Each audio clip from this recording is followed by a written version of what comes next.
ఓం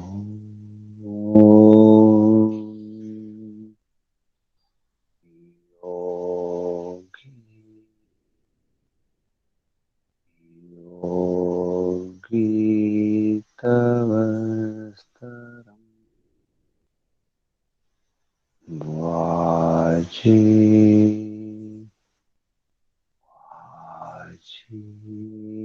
హవామహే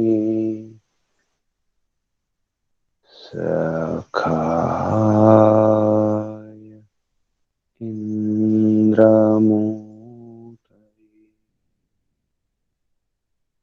సఖాయ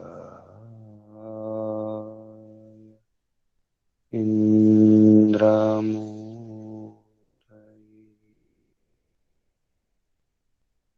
ఓం శయ్యాసనస్థోऽथ పథివ్రజన్వా స్వస్థः परीक्षीणवितर्कजालः संसारबीजक्षयमीक्षमाणः स्यान्नित्यमुक्तो अमृतभोगभागी स्यान्नित्यमुक्तोऽमृतभोगभागी ओम शांति शांति शांति। ओम। हे प्रभु,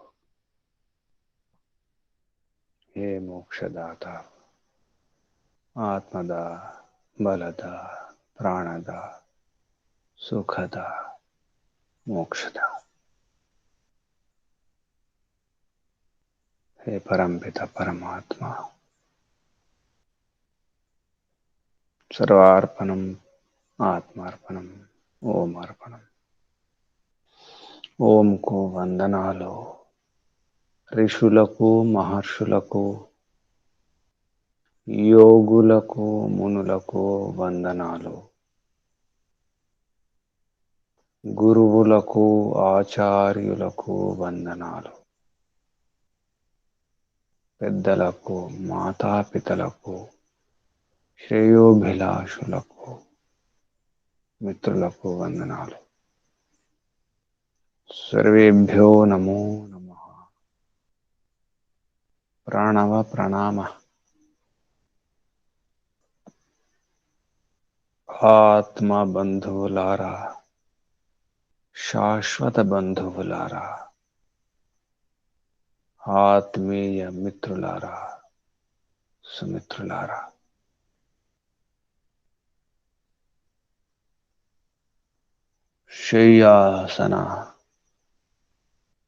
शय्य आसनस्थ अथ पथि व्रजन् वा स्वस्थः परीक्षीण वितर्कजालः संसारबीजक्षयम् ईक्षमाणः स्यात् नित्यमुक्तः अमृतभोगभागी। नित्ययुक्त नित्यमुक्त अमृतभोगभागी। భోగించాలి, అమృతాన్ని భోగించాలి, అమృతాన్ని ఆస్వాదించాలి, అమృత భోగ భాగులు కావాలి, అమృత భోగాన్ని భాగించాలి, భుజించాలి, పంచుకోవాలి। ఎన్నో భాగాలు ఉన్నాయి ప్రపంచంలో। లౌకికంగా రకరకాల భోగాలు ఉంటాయి। ఒక్కొక్క ఇంద్రియానికి సంబంధించినటువంటి ఆ ఒక్క ఇంద్రియానికి సంబంధించినవి అనేక భోగాలు ఉన్నాయి। కంటికి రూపం, ఆ రూపంలో ఎన్నో రూపాలు ఉన్నాయి, ఎన్నో రంగులు ఉన్నాయి, రంగురంగులు ఉన్నాయి। కంటితో చూడడమే,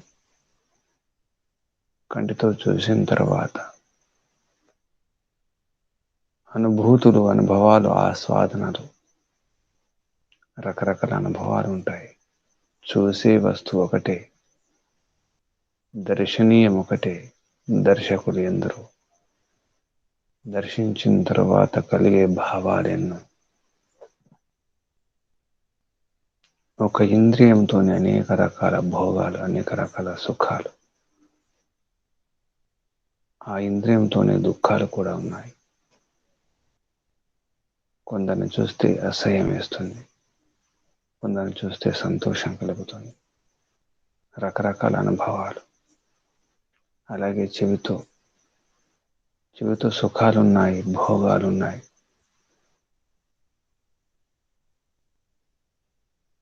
వినికిడితో ఎన్నో అనుభవాలు, ఎన్నో అనుభూతులు. విషయం అదే, సత్సంగం అదే, అవే చెవులు, శబ్దాన్ని గ్రహించే యంత్రాలు అవే. కానీ కలిగే భావాలు ఎన్నో, అనుభవాలు, అనుభూతులు ఎన్నో, సుఖాలెన్నో. ఆ శబ్దంతో కలిగే దుఃఖాలు కూడా ఎన్నో. అలాగే ముక్కు, అలాగే నోరు, అలాగే చర్మం. కానీ అమృత భోగం, అమృత సుఖం, అమృత ఆనందం, అమృతం. అమృతం అంటే పరంపిత పరమాత్మయే అమృతం. మృత్యోర్ముక్షం అమృతాత్. అమృతం నుంచి దూరం కాకుండా ఉండాలి. పరమాత్మనే ఆస్వాదించాలి. రసో వై సహ, రసానం రస, మహద్రస, మహారసం, మహానందం.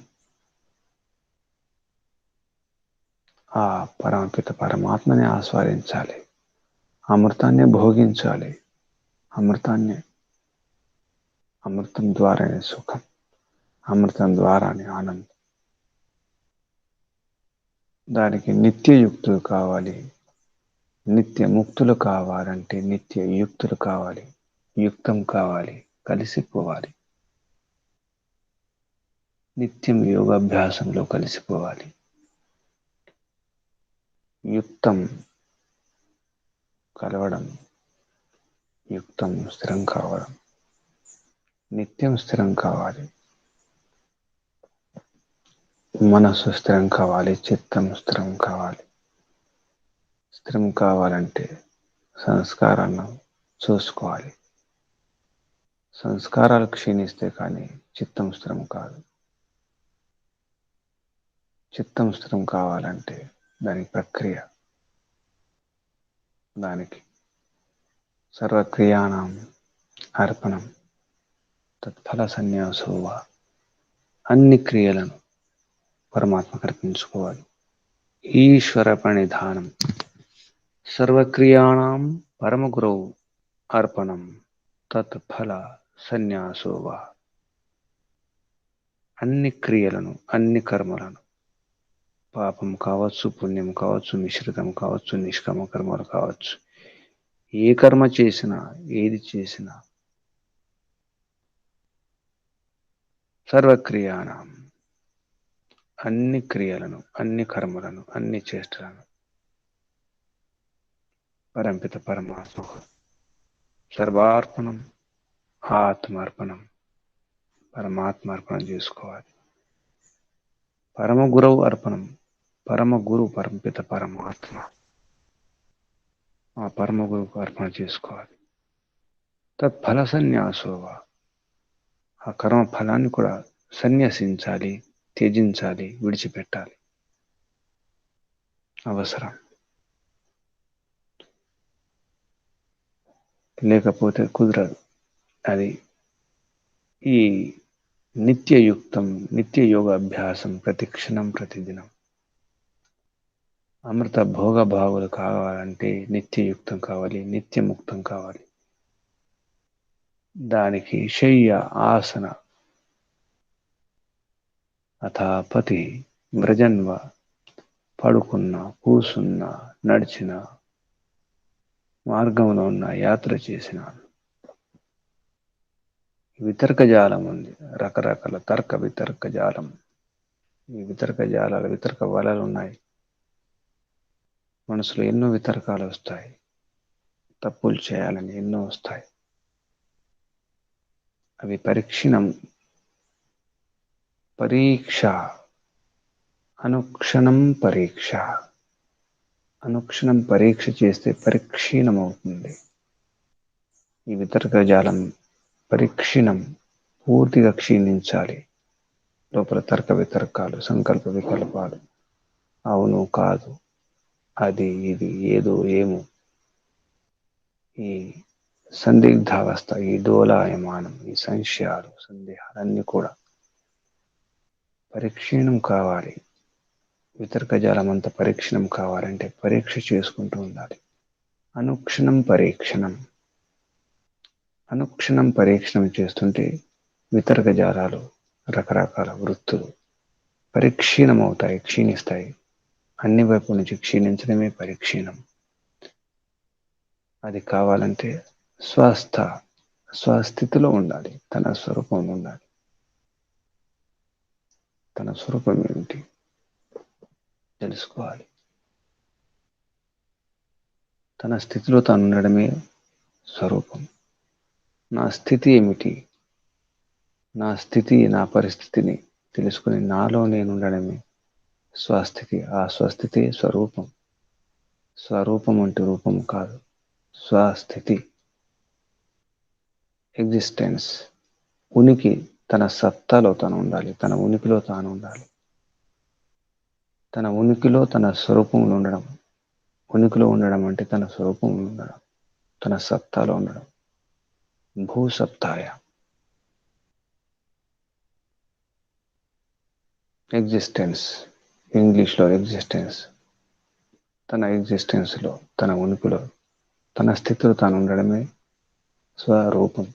స్వస్థితిలో ఉండడమే స్వరూపం. పరంపిత పరమాత్మ సచ్చిదానంద స్వరూపుడు. సచ్చిదానందం అనేది తన స్థితి. పరంపిత పరమాత్మ యొక్క స్థితి, ఉనికి, సత్తా, సత్తుచిత్ ఆనందంలో ఉండడమే అదే పరంపిత పరమాత్మ యొక్క స్వరూపం. రూపం అంటే ఆకారం కాదు, స్వభావం. స్వరూపం, స్వభావం, స్వంత భావం. భూసత్త, భావానికి ధాతు భూసత్తాయ. తన సత్తాలో ఉండడమే, తన స్వరూపం ఉండడమే స్వస్థితిలో ఉండడమే స్వస్థమే. అదే స్వాస్థ్యం, అదే ఆరోగ్యం. తన స్థితిలో తాను ఉండడమే ఆరోగ్యం. అలా ఉండాలంటే శయ్య పైన ఉన్న, ఆసనం కూర్చున్నా, లేదా పథి మార్గంలో ఉన్న, వ్రజన నడుస్తున్నా, కదులుతున్నా, ఎప్పుడు తన స్థితిలో తాను ఉండడమే. పరీక్షణం చేసుకుంటూ ఉండాలి తన సంస్కారాలను.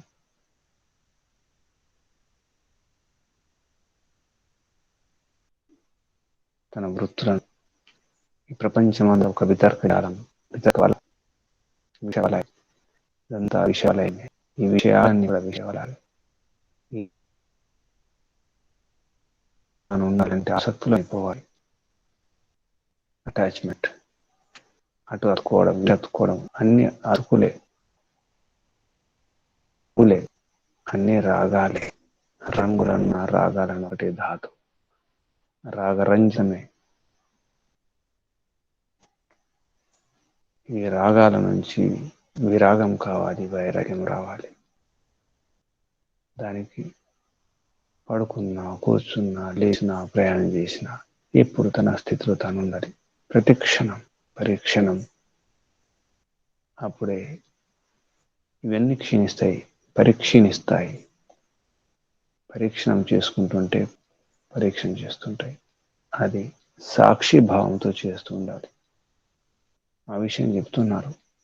సంసార బీజ క్షయం ఈక్షమాణ. అలా చేస్తుంటే, యోగాభ్యాసం నిత్యం చేస్తుంటే, నిత్యముక్తం కావాలంటే నిత్యయుక్తం. యోగాంగాల అనుష్ఠానం నిత్యం చేయాలి. క్షణం ప్రతి క్షణం, ప్రతిదినం. అలా చేస్తూ ఉంటుంటే సంసార బీజక్షయం. సంసార బీజం అంటే అవిద్య. సంసారం అంటే అవిద్య. ఈ భౌతిక విద్యలన్నీ కూడా అవిద్యలే. అవిద్య అంటే వ్యతిరేకం కాదు. సంసారంలో, ఈ ప్రపంచంలో, ఈ లోకంలో ఉన్నటువంటి మిగతా విద్యలన్నీ కూడా అవిద్యలే. విద్యలు రెండు రకాల: పరావిద్య, అపరావిద్య. విద్య కావాలి, అవిద్య కావాలి. అవిద్య అవిద్యయ మృత్యుం తీర్త్వా విద్యయ అమృతమశ్నుతే. యా విద్య సా విముక్తి. యా విద్య సా విముక్తయే. విముక్తినిచ్చేదే విద్య. మోక్షాన్నిచ్చేది విద్య. దుఃఖాలను దూరం చేసేది ఆ విద్య. సమస్యలను, కష్టాలను దూరం చేసేది ఆ విద్య. నిజానికి దుఃఖాలు దూరం కావాలి, మోక్షం లభించాలి. దుఃఖాలని దూరం కావాలంటే ఆ విద్యతో, అంటే భౌతిక విద్యలతో. భౌతికంగా ఎన్నో విద్యలు ఉన్నాయి, ఎన్నో సబ్జెక్ట్స్ ఉన్నాయి, ఎన్నో విషయాలు ఉన్నాయి. అవన్నీ నేర్చుకోవాలి. నిజానికి ఆ విద్య అనర్థం కాదు. అది అవిద్య మృత్యుం తీర్త్వ. మృత్యు అంటే మరణం కాదు, దుఃఖాలు, మహాదారుణ దుఃఖాలను కూడా దూరం చేసుకోవచ్చు. టెక్నిక్ ఉండాలి. టెక్నిక్ అవసరం. టెక్నాలజీ అవసరం. అందుకే టెక్నాలజీ లేకుండా, టెక్నిక్ లేకుండా, ఈ భౌతిక విద్య లేకుండా సుఖం లభించదు. దుఃఖాలు పోవు. దుఃఖాలను దూరం కావడానికి ఆ విద్యను ఉపయోగించుకోవాలి. మోక్షం లభించాలంటే విద్య కావాలి. అందుకే తత్వజ్ఞానమే విద్య. సంసార బీజ క్షయం ఈక్షమాణ. ఈ విధంగా చేస్తుంటే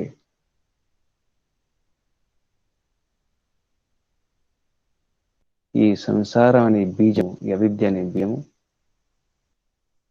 క్షయమాణ, క్షయమవుతుంది. దాన్ని ఈక్షమాణ చూసుకుంటూ ఉంటే అప్పుడు స్యాత్. ఆ విధంగా అయినప్పుడు నిత్యయుక్తం చేస్తుంటే అమృత భోగ భావులు అవుతారు. అమృతాన్ని భోగించాలి. అమృత భోగాన్ని పంచుకోవాలి, భాగించుకోవాలి. భాగులను భాగించుకోవడం. భాగులంటే భుజించడం, భాగులంటే తినడం, అనుభవించడం. అమృత భోగాన్ని అనుభవించాలి. అమృత భోగాలను పంచుకోవాలి. భాగాహారం చేసుకోవాలి. సమానంగా పంచుకోవాలి. భాగాహారం అంటే సమానంగా పంచుకోవడమే భాగాహారం. Equal distribution, division. ఈక్వల్గా, సమానంగా పంచుకోవాలి. అదే భాగాహారం. భోగ భాగులు కావాలి, అమృత భోగ భాగులు. దాని కొరకే ఇదంతా ఈ వ్యవహారం, ఈ వ్యవస్థ అంతా దాని కొరకే. అందుకే శుచిగా ఉండాలి, శుభ్రంగా ఉండాలి. శుచి, శుభ్రత అవసరం ఉంది. నిజానికి అంటే లోపల శుద్ధి ముఖ్యం. ఎన్ని కష్టాలు వచ్చినా, ఎన్ని బాధలు వచ్చినా లోపల ధర్మాచరణ. ధర్మాచరణ కూడా శుచికి గుర్తు. నేను శుద్ధంగా ఉన్నానా లేదా. లోపల నుంచి శుద్ధి అంటే ధర్మాన్ని ఆచరించేవాడే లోపల నుంచి శుద్ధంగా ఉంటాడు. మనసుకు శుద్ధి అవసరం. మానసిక శుద్ధికి, మానసిక శోచానికి ఒక ఉపాయం ధర్మాచరణ. ధర్మాన్ని ఆచరిస్తే కూడా మనసు శుద్ధి అవుతుంది. ఎన్ని కష్టాలు వచ్చినా. అది తపస్సు కూడా. తపస్సు చేయడం కూడా శౌచమే. ఎందుకంటే తపస్సు ద్వారా కాయేంద్రియ సిద్ధి జరుగుతుంది. కాయం, శరీరం, ఇంద్రియాల శౌచం. శరీరం శుద్ధి, ఇంద్రియాల శుద్ధి. కాయేంద్ర శుద్ధి, అశుద్ధి క్షయమవుతుంది తపస్సు చేస్తే. అది కూడా సంతోషాన్ని ఇవ్వాలి తపస్సు చేస్తే. అందుకే శౌచ సంతోష తపస్సు అధ్యాయ ఈశ్వర ప్రణిధానాన్ని నియమ అన్నారు. తపస్సు చేస్తున్నాం కానీ బాధపడుతున్నాం, ఏడుస్తున్నాం, అది తపస్సు కాదు. సంతోషాన్ని ఇచ్చే తపస్సు ఉండాలి. బాధను కలిగించే తపస్సు కాదు. బోధించే తపస్సు ఉండాలి, బాధించే తపస్సు కాదు. ఇవన్నీ విషయాలను పతంజలి మహర్షి చెప్తున్నారు. వ్యాస మహర్షి విడమర్చి మనకు బోధిస్తున్నారు. ఎన్నో రహస్యాలను పూర్తిగా అరటిపండు ఒలిచి పెట్టడం జరుగుతుంది వ్యాస మహర్షి. శౌచం అంటే కేవలం శౌచం అంటే శుద్ధి కాదు అని చెబుతూ తపస్సు చేయండి. అది సంతోషాన్ని ఇచ్చే తపస్సు ఉండాలి, శుద్ధి చేసే తపస్సు ఉండాలి. శౌచం కొరకు కూడా తపస్సు, సంతోషం కొరకు కూడా తపస్సే. తపస్సు చేసేవాడే సంతోషంగా ఉంటాడు. యోగ సిద్ధించాలంటే కూడా తపస్సే అవసరం. నా తపస్సును యోగ సిద్ధ్యతి, అతపస్వికి యోగ నా సిద్ధ్యతి. తపస్సు చేయని వానికి ఏది లభించదు, ఏది సిద్ధించదు. ఏ పని చేసినా, వంట చేసినా, బట్టలు ఉతికినా, ఇల్లు శుద్ధి చేసినా, బయట వ్యవహారం చేసినా, వ్యవసాయం చేసినా, వ్యాపారం చేసినా, రాజకీయం చేసినా, చిత్రాలు గీసినా, సంగీతం, నాట్యం, ఏ పని చేసినా, ఎక్కడ ఏమైనా, ఆటలాడినా, పాటలు పాడినా, యుద్ధం చేసినా, చివరికి అక్కడ తపస్సే. చివరికి తపస్సు లేక సృష్టి లేదు. ఓం ఋతంచ సత్యంచ భీద్ధాత్ తపసోధ్యజాయత. పరంపిత పరమాత్మనే తపస్సు చేస్తున్నాడు. మనం తపస్సు చేయకపోతే ఎలా? పరంపిత పరమాత్మకు తపస్సు చేయాల్సిన అవసరమే లేదు. అవసరం లేకుండా ఆ పరమాత్ముడు తపస్సు చేస్తున్నాడు, సృష్టిని రచిస్తున్నాడు, నిర్వహిస్తున్నాడు, ప్రళయం చేస్తున్నాడు.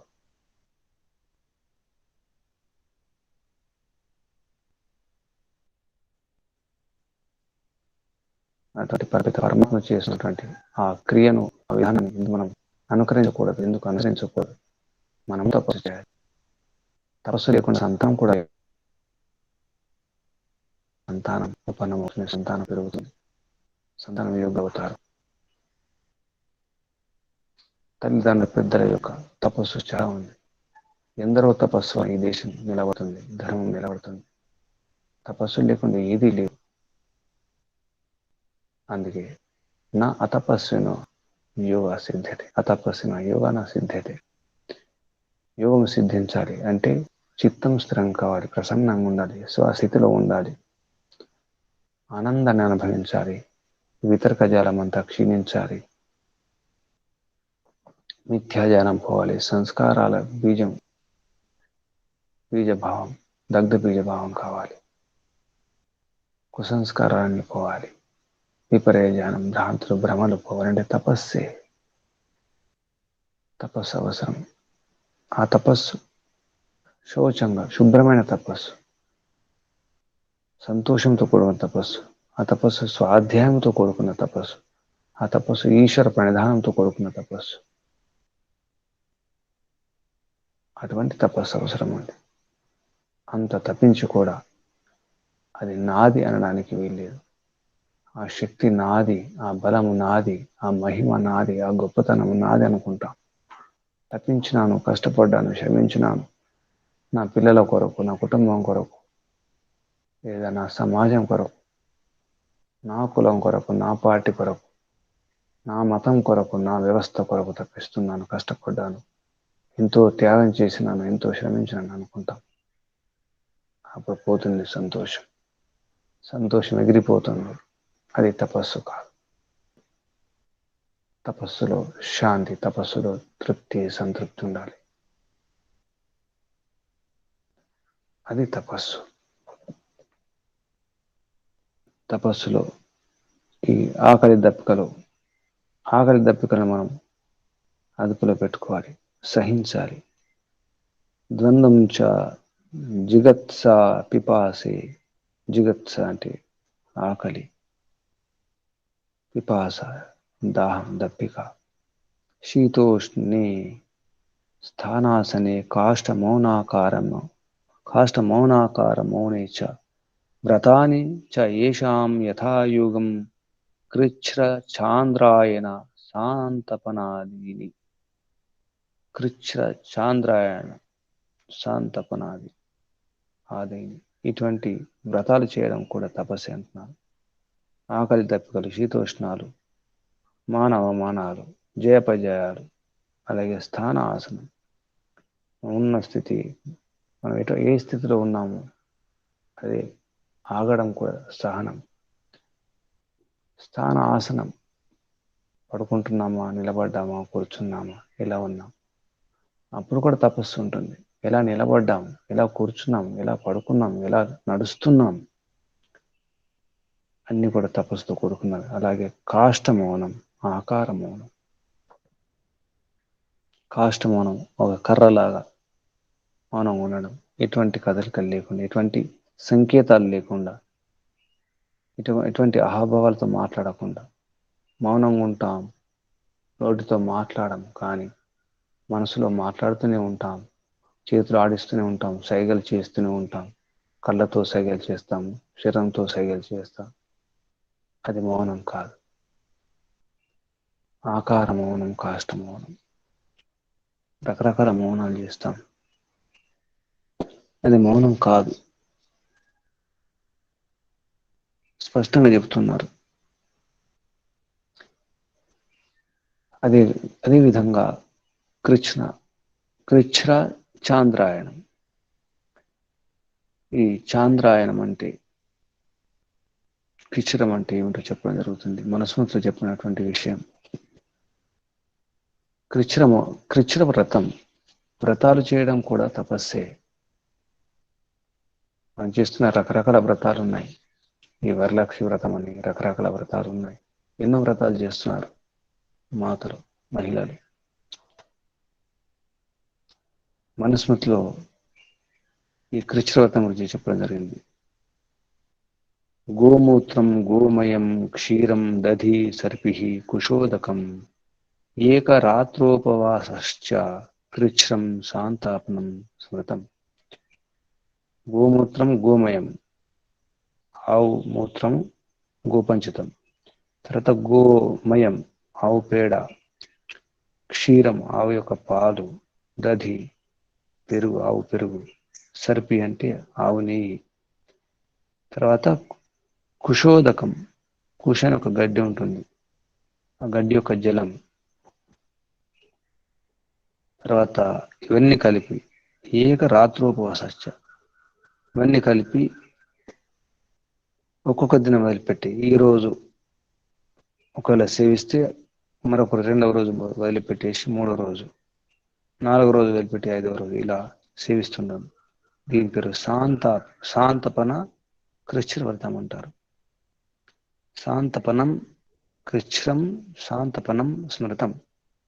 దీని పేరు, ఈ వ్రతం పేరు శాంతపన కృచ్ఛ్ర వ్రతం. గోమూత్రం గోమయం క్షీరం దధి సర్పి కుశోదకం ఏకరాత్రోపవాసశ్చ కృచ్ఛ్రం శాంతపనం స్మృతం అని మరుస్మృతితో చెప్పడం జరిగింది 11వ అధ్యాయంలో.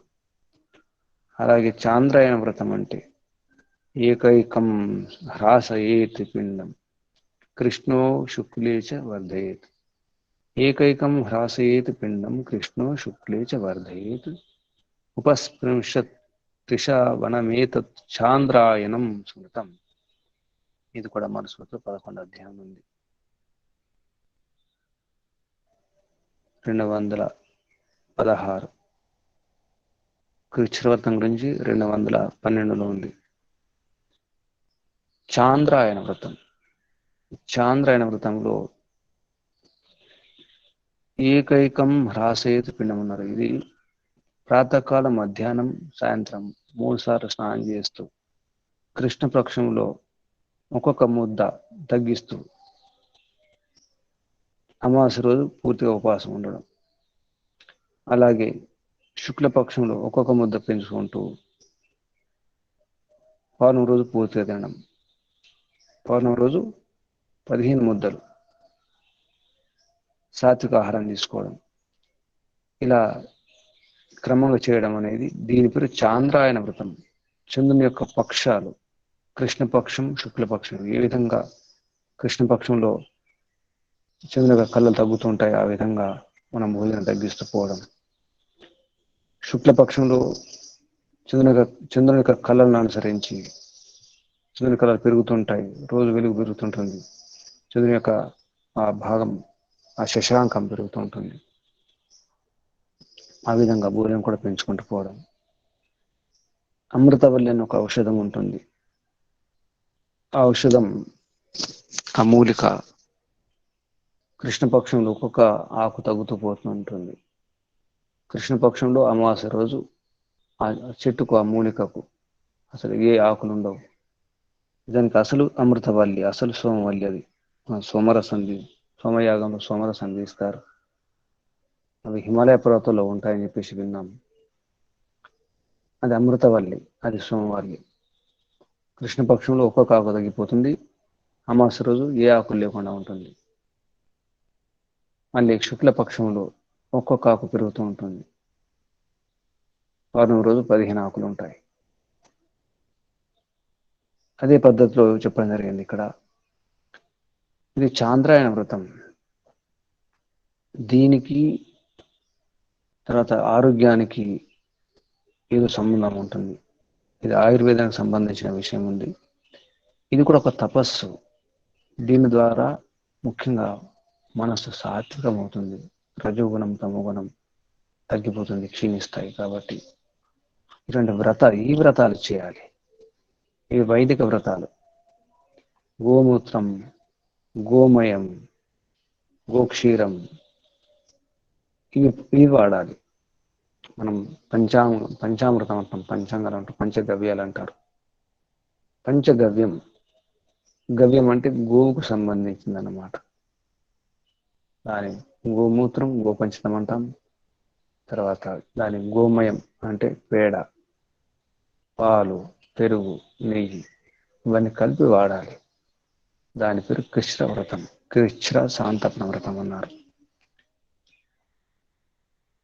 వ్రతాని చ ఏషాం యథాయోగం కృచ్ఛ్ర చాంద్రాయణ సాంతపనాదీని. ఇటువంటి తపస్సు చేయాలి. ఇది తపస్సు. తపోద్వంద్వ సహనం. ద్వంద్వాలు ఉన్నాయి. ఆకలి దప్పికలని, శీతోష్ణాలని, సుఖ దుఃఖాలని, మానవమానాలని. అందులో స్థాన ఆసనం అని కూడా ఒకటి ఉంది. ఎలా నిలబడాలి, ఎలా కూర్చోవాలి, ఎలా నడవాలి, ఎటువంటి నడక ఉండాలి, మన హావభావాలు ఎలా ఉండాలి. కేవలం కూర్చోడం, నిలబడమే కాదు, మన హావభావాలు. ఒక గొప్ప వ్యక్తితో ఉన్నప్పుడు ఎటువంటి హావభావాలు ఉండాలి, ఎటువంటి వ్యవహారం చేయాలి, ఎలా నిలబడాలి, ఎలా కూర్చోవాలి. ఆ వ్యక్తి నడిస్తే ఎలా మనం వెనుక నడవాలా, ముందు నడవాలా, ఎప్పుడు ముందు నడవాలి, ఎప్పుడు వెనుక నడవాలి, ఇదంతా కూడా మనస్మృతిలో వ్యవహారం వచ్చింది. ఇది తెలియాలంటే మనస్మృతి చదవాల్సిందే. అందరూ కూడా తపస్సు గురించి వచ్చింది. ఈ విధంగా మనను ఋషులు నడిపిస్తున్నారు, మార్గదర్శనం చేస్తున్నారు. అందుకే ఈ ముఖ్యంగా నియమాలు లేకుండా యమములు లేవు. యోగాంగాలలో యమముల గురించి మొదలు చెప్పడం జరిగింది.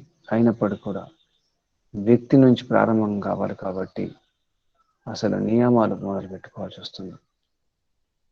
వ్యక్తిగత నియమాలు. ఈ యోగాంగాల్లో 2వ అంగం నియమం. ఇవి లేకుండా నిజానికి యమములు లేవు. కానీ యమములు లేకుండా నియమాలు కూడా లేవు. కేవలం నియమాలు మాత్రమే సరిపోదన్నారు. నియమాలు మాత్రమే పాటిస్తాను, యమమును పాటించాలంటే కుదరదు. స్పష్టంగా చెప్పడం జరిగింది. యమాన్ సేవేత సతతం నా నియమాన్ కేవలాన్ బుధై యమాన్ పతత్ అకుర్వాణో నియమాన్ కేవలాన్ భజన్. నియమాలను వదిలిపెట్టేసి నేను కేవలం నియమాలని భజిస్తాను, నియమాలను పాటిస్తానంటే కుదరదు. నియమాలను సేవించాలి సతతం. ఎందుకంటే అది సమాజం, దేశం, ధర్మం, ప్రపంచం ప్రభావం చూపిస్తాయి. సమాజం మారాలి, ముఖ్యంగా మన పరివారం మారాలి, మన ఇల్లు మారాలి, మన గల్లీ మారాలి, ఊరు మారాలి, మన రాష్ట్రం, దేశం మారాలంటే యమముల యొక్క ప్రభావం, యమముల యొక్క శక్తి చాలా ఉంటుంది. కానీ నియమాలే ప్రారంభం కావాలి. ఎందుకంటే నియమాలు వ్యక్తిగత ఉన్నతికి, అందులో ముఖ్యంగా ఈశ్వర ప్రణిధానం అనేది ముఖ్యమైనటువంటి నియమం. ఇవన్నీ చేస్తూ ఈశ్వర ప్రణిధానం కావాలి. దానికి స్వాధ్యాయం చేయాలి. స్వాధ్యాయో మోక్షశాస్త్రాణం అధ్యయనం. ప్రణవ జపోవ. స్వాధ్యాయం అంటే మోక్ష శాస్త్రాల అధ్యయనం. పరంపిత పరమాత్మను ప్రతిపాదించే మంత్రాలు కావచ్చు, శబ్దాలు కావచ్చు, నామం కావచ్చు, ఓం జపం కావచ్చు, అన్ని కూడా పరంపిత పరమాత్మను ప్రతిపాదించి ఉండాలి. పరంపిత పరమాత్మను రుజువు చేసేవిగా ఉండాలి. పరంపిత పరమాత్మను స్మరణ చేసుకునే విధంగా ఉండాలి. అటువంటి మోక్ష శాస్త్రాన్ని అధ్యయనం చేయాలి. స్వీయ అధ్యయనం కూడా చేయాలి. ఆ స్వాధ్యాయ మార్గదర్శనంలో స్వంత అధ్యయనం. నేను ఎలా ఉన్నాను, నా స్థితి ఏమిటి, అసలు నాలో ఉన్న గుణాలు ఏమిటి, అవగుణాలు ఏమిటి, సంస్కారాలు కుసంస్కారాలు ఏమిటి, ఎటువంటి అలవాట్లు ఉన్నాయి, ఎటువంటి భావాలు ఉన్నాయి, అవన్నీ చూసుకోవడమే స్వాధ్యాయం. అందులో ప్రణవ జపోవ, ఓం జపం కూడా ఈశ్వర ప్రణిధానం చేసుకుంటూ తస్య వాచక ప్రణవ తత్ జప తదర్థ భావనం అన్నారు. పరంపిత పరమాత్మ ఆ పరమ గురు యొక్క పేరు ప్రణవం. నూస్తూయతే, ప్రతిక్షణం స్తుతింపదగినటువంటి ఆ శక్తి, పరమశక్తిని స్తుతించండి, ప్రణవం చేయండి. ప్రణు, నువ్వు అంటే స్తుతి, ప్రకృష్టంగా స్తుతించండి. అదే ప్రణవం, అదే ఓం. ఓం జపం కూడా స్వాధ్యాయమే. మోక్ష శాస్త్రాల అధ్యయనం అంటే అది కూడా స్వాధ్యాయం. మోక్ష శాస్త్రం అంటే పరంపిత పరమాత్మను గురించి తెలిపే శాస్త్రాలు, మంత్రాలు, పదాలు, వాక్యాలు అన్నీ కూడా స్వాధ్యాయం. అలా చేస్తుంటేప్పుడు అర్థమవుతుంది ఈశ్వర ప్రణిధానం అంటే భక్తి విశేషమైన భక్తి, అనన్యమైన భక్తి. పరపిత పరమాత్మ యొక్క ఆదేశాలను ఎటువంటి సంశయం లేకుండా, సందేహం లేకుండా పాటించడమే, ఆదేశానుసారంగా జీవించడమే అది ఈశ్వర ప్రణిధానం. తల్లి చేతికి చిన్నపిల్ల వేలు తగిలించుకుంటారు. తల్లి ఎటు తీసుకెళ్తే అటు, ఎటువంటి సంశయం లేదు. అమ్మ ఎటు తీసుకెళ్తుంది అడగడు కూడా అడగడు పిల్లవాడు. అమ్మ ఎటువైపు అవసరం లేదు, అమ్మ తీసుకెళ్తుంది అంతే. అమ్మ గాల్లో ఎగిరేస్తుంది, అయినా భయం లేదు. పిల్లవాడిని, చిన్నపిల్లవాడిని గాల్లో ఎగిరేస్తుంటే నవ్వుతుంటాడు, భయపడు. ఆయన ముందు భయపడతాడు, ఎవరో తీసుకొని ఎగిరేస్తే భయపడతాడు. కానీ అమ్మ ఎగిరేస్తే ఆనందిస్తాడు, కిలకిల నవ్వుతుంటాడు. భయం లేదు, అమ్మకు తెలుసు అమ్మని రక్షిస్తుందని చెప్పేసి. గాలి ఎగరవేసిన, ఎటైనా విసిరేసినా కూడా భయపడాడు, ఎందుకంటే అమ్మకు తెలుసు అమ్మ రక్షిస్తుంది. అది ఈశ్వర ప్రణిధానం.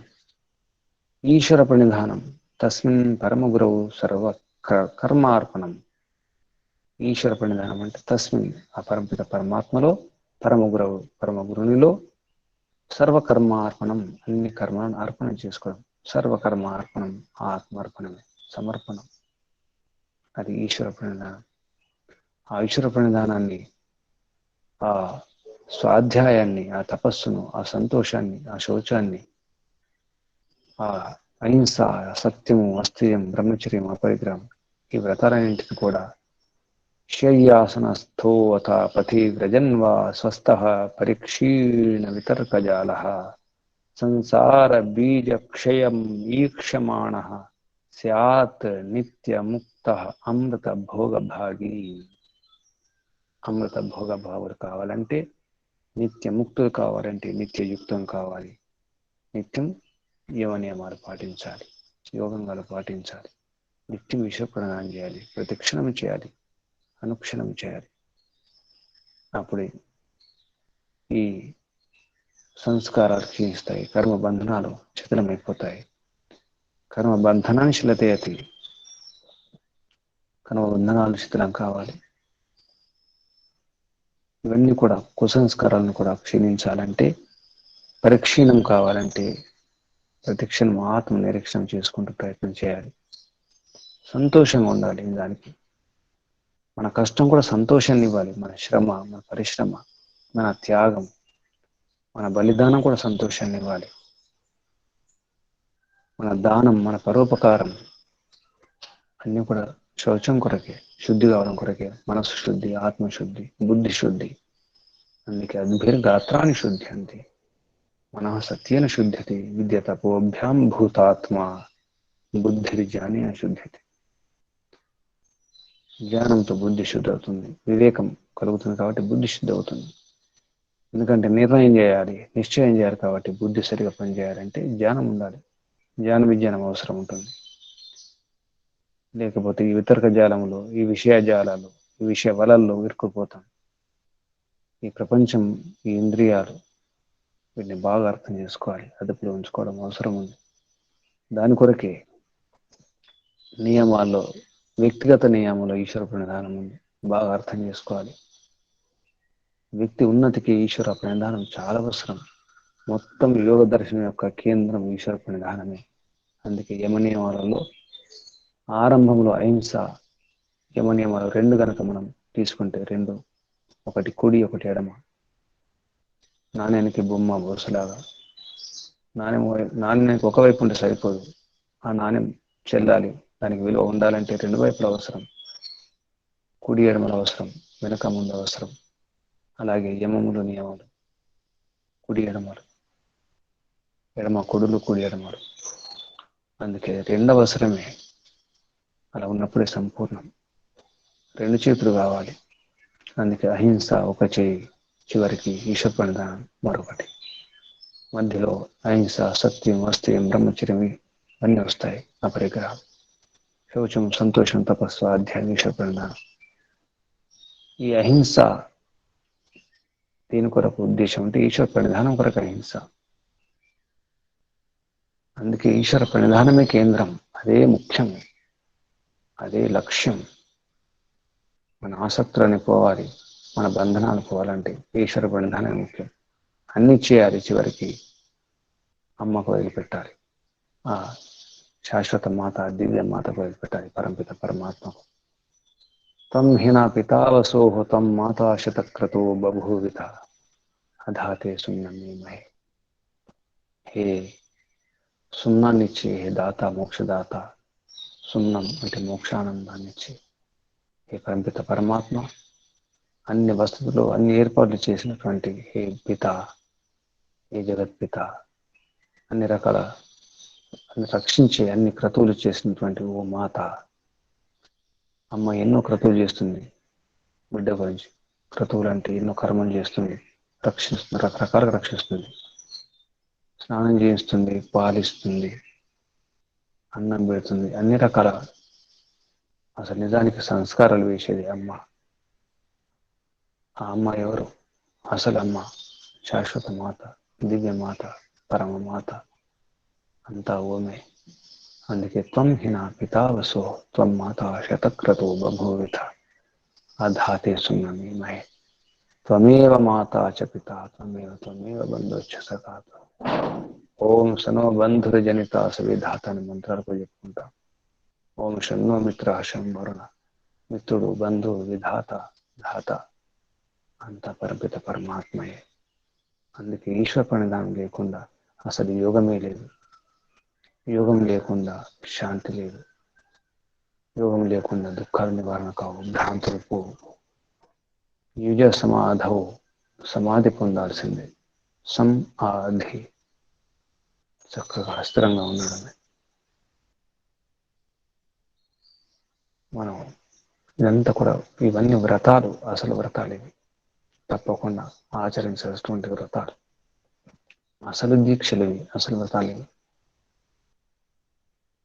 వ్రతేన దీక్ష ఆప్నోతి. వ్రతము ద్వారానే దీక్ష, దీక్ష దక్షిణం, దీక్ష ద్వారానే దక్ష సామర్థ్యం, ఆ దక్ష ద్వారా సత్యం, ద్వారా శ్రద్ధ, శ్రద్ధ ద్వారా సత్యం, శ్రద్ధయా సత్యం ఆప్యతే. వ్రతం లేకుండా ఏ దీక్ష లేదు, దీక్ష లేకుండా దక్షిణ లేదు, దక్షిణ లేకుండా శ్రద్ధ లేదు, శ్రద్ధ లేకుండా సత్యం లేదు, సత్యం లేకుండా ఏం అర్థం కాదు, సత్యం లేకుండా అసలు తత్వజ్ఞానం అర్థం కాదు, తత్వజ్ఞానం లేకుండా మోక్షం లభించదు. కాబట్టి చివరికి వ్యక్తి ఉన్నతి, వ్యక్తి ఆత్మ ఉన్నతి, అది తప్పకుండా శయ్యాసనస్థ. ఇది మర్చిపోకూడదు. ఇది వ్యాస మహర్షి యొక్క శ్లోకం. ఇది శయ్యాసనస్థ అథాపథి వ్రజన్వా స్వస్థ పరీక్షీణ వితర్కజాల సంసార బీజక్షయం వీక్షమాణ స్యానిత్యముక్తో అమృత భోగభాగి.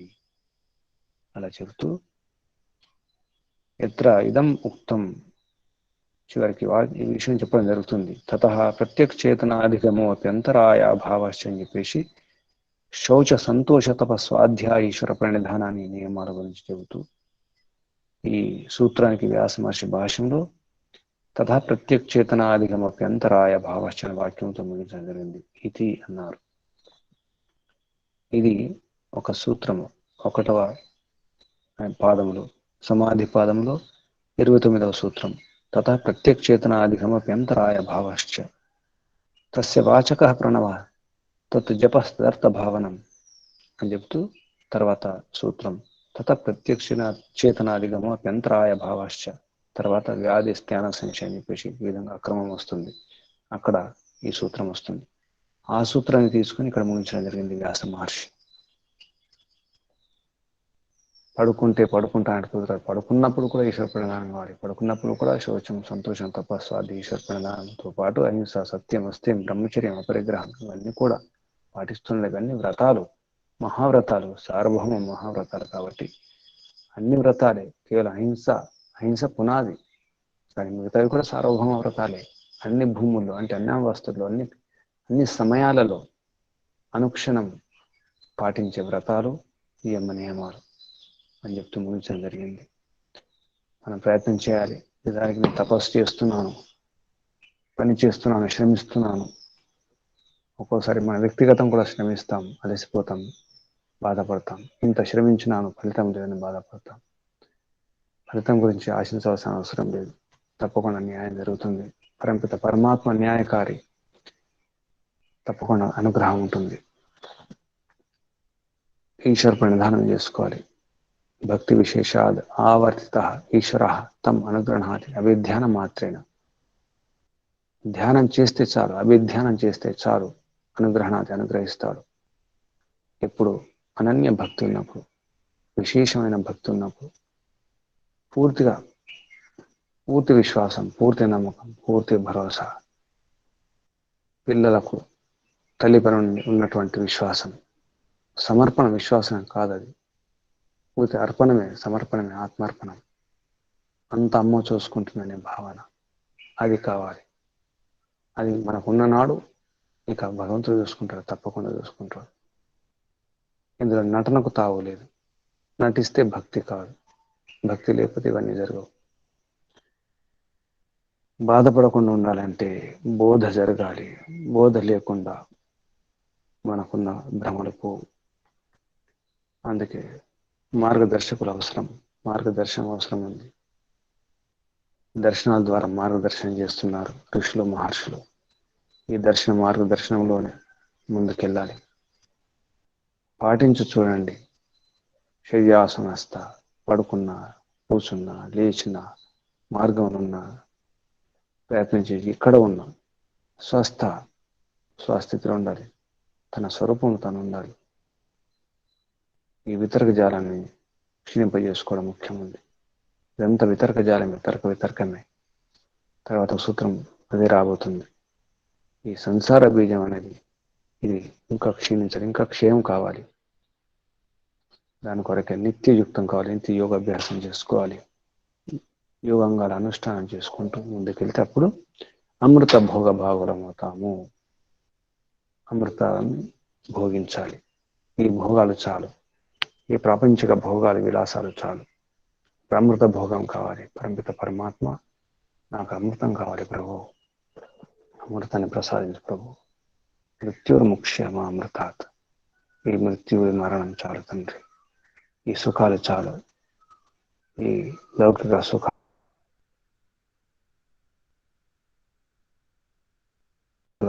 ఈ ఇంద్రియ సుఖాలు, వీటిలో దుఃఖాలు ఉన్నాయి. కాబట్టి ఇక ఈ దుఃఖాలు చాలు, అమృతం కలగవు. అమృతం కావాలంటే నేను పురుషార్థం చేయాలి, నేను ప్రయత్నం చేయాలి. నా ఉన్నటువంటి ఆ శుచిని, ఆ మురికిని, ఆ మలినాన్ని నేను దూరం చేసుకోవాలి.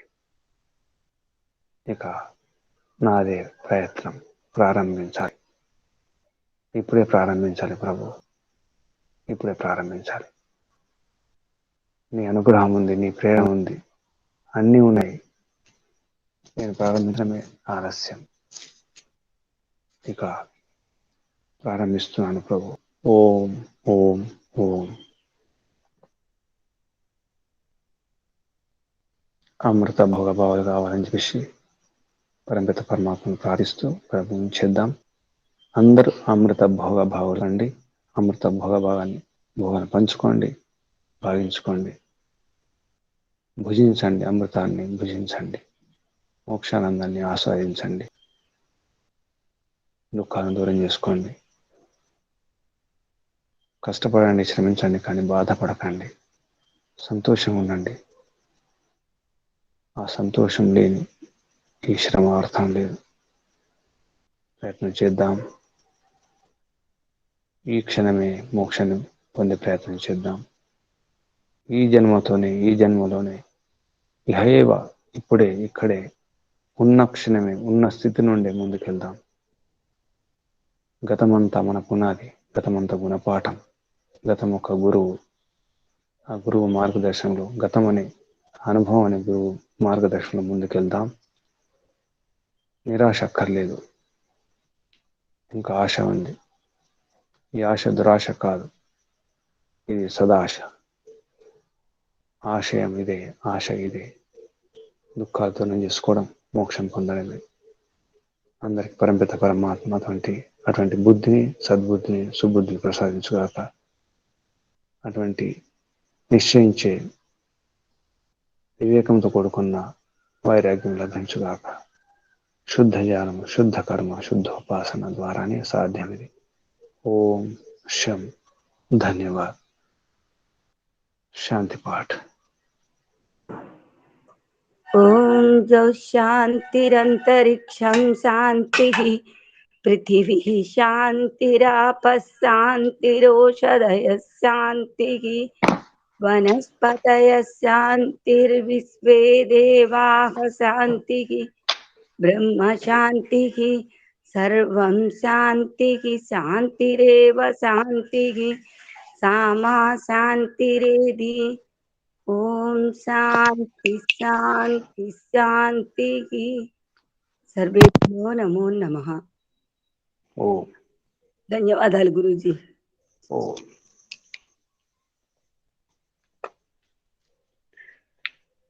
హే ప్రభు. ఓం. గురూజీ, ఓం. నేను గోపాల్ మాట్లాడుతాను. చెప్పండి. నువ్వు పురుషార్థం అంటారు కదా, అంటే కష్టం చేయడమా పురుషార్థమా, ఇంకే అది అర్థం కావట్లే. పురుషుని యొక్క అర్థం అంటే జీవాత్మ యొక్క ప్రయోజనం. జీవాత్మ ప్రయోజనం అంటే ధర్మార్థ కామ మోక్షాలు. అసలు ఈ చతుర్విధ పురుషార్థాలు, అసలు పురుషార్థాలు ఇవి. ధర్మాన్ని ఆచరించాలి అంటే ప్రయోజనం అన్నమాట. ఆత్మ యొక్క ప్రయోజనం ఎందులో ఉంది అంటే ధర్మాన్ని ఆచరించడంలో ఉంది. ధర్మపూర్వకంగా అర్థం, ధనాన్ని సంపాదించాలి. ధర్మపూర్వకంగా కామనలను, మన కోరికలను నెరవేర్చుకోవాలి. అర్హత పొందాలి. అది పురుషార్థం అంటే వ్యవహారం, ప్రయత్నం. పురుషార్థం చేయాలంటే ప్రయత్నం చేయండి అని వ్యవహారం. ఇంకా అదే సందేహం ఉండే అడిగాను. ఎక్కడ ఉంటారు మీరు?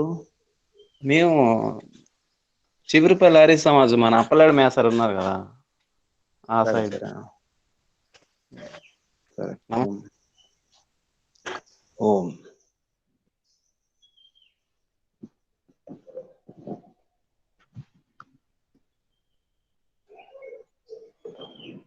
ఓం.